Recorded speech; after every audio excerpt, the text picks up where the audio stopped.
Any other comments? Mrs. Patrick? My concern all along's been the utility billing software, and it's my understanding that you've talked to them. They've got a module that will work for the billing? Yes. Okay. And we'll be looking at that to be added in next spring? Yeah, absolutely. Okay. I just want to, we're going to have to build this thing step by step. Right. And I look forward to really do the job for us.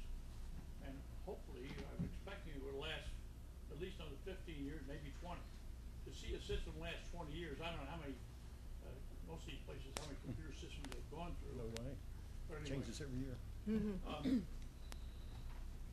that answer you back? Yes, that does. I'm just concerned because, you know, utilities does have issues. It would have been nice if we could just have done this all at once to Well, make. again, to be honest with you, I really, this price concerned me to begin with. I understood that this is being spread out over 4 funds, general fund, water, sewer, and transit, because we handle all the payroll for the city, all the purchase orders. I'm hoping a lot of things are going to be very much improved. Thanks. All clear? Okay, roll call on the motion. Trutchell, No. Prohl, Yes. Patrick, No. Lester, Yes. Henderson, No. Cross, No. Bonner, Yes. Ames. No. That's a count. 5-3, the nays have it. Okay. All right. 5-3, so the motion did not pass. Did not. Okay. Anything else? No, just leave that as it. All right. Any other old business?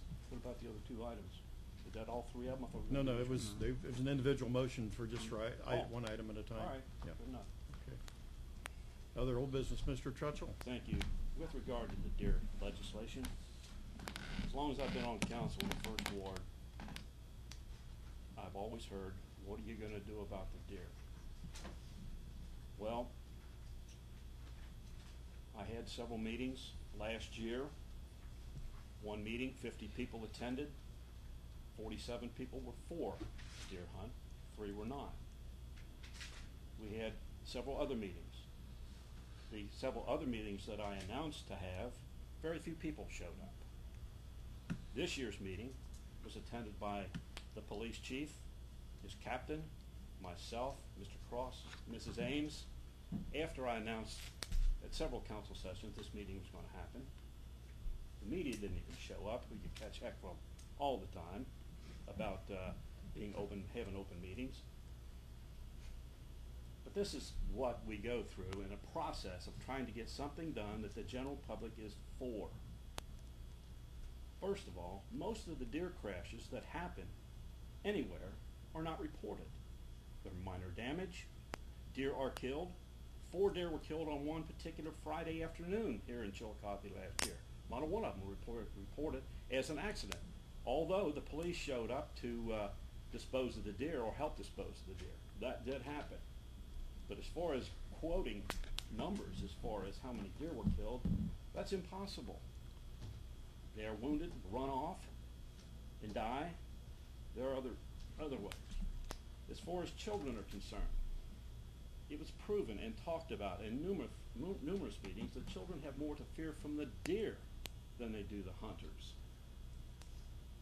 Hardly a day goes by when you don't hear a deer story. A deer chased my kid, or a deer hurt my dog, and it happens all the time. Weekends were considered because hunters cannot take off work to go hunting during the week. And it gets dark at 5 o'clock. What time do they get off work? 5 o'clock. Weekends were considered and recommended by the police chief, because are we serious about getting rid of or not getting rid of the deer, but controlling the deer herd is the goal here. No one ever said we're going to get rid of all the deer. That's not going to happen. It's impossible. Other issues. Coyotes are now in our town. How long is it going to be for one of them? And they don't just go after deer, although the deer are the big draw. They go after other things. mostly domestic animals. There are many more reasons why this legislation was passed the way it was. And I'm sure most of you all know what it was.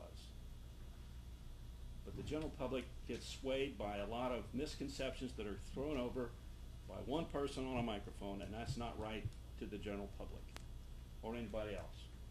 Thank you. Mr. Bonner? And thank you, President Schultz. And just to quickly go along with Mr. Trutchell, and thank you, Tom. You did a great job of making some good points there.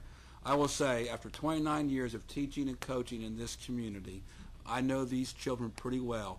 And if Mr. Barnhart or anyone else thinks they jump up at 8 o'clock on Saturday morning and run out and start playing in the woods, they're living in the 40s or 50s. Believe me.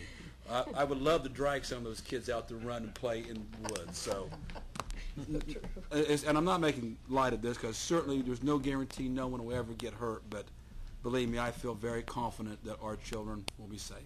Thank you. Mrs. Ames? Well, I was going to put this in new business, but I think this is more appropriate here. I was going to thank Tom Day and Mike Pfeiffer in the Safety Services Department, because I got a call from a resident in my ward on Friday afternoon at 5:30 because a deer had been hit by a car and was in their yard, and they didn't know what to do. And it was after hours, and Tom and Mike were able to take care of it for me, and I wanted to thank them for it. But this, again, ties into the issue, because there are deer everywhere. Mrs. Henderson? The last thing, oh dear, let's not talk about deer anymore, but every time I go across the bridge at Slate Mills and I see that sign, Deputy Lawrence Barnes Bridge, I think about when he stopped as a volunteer to direct traffic around a deer versus automobile crash, and he lost his life.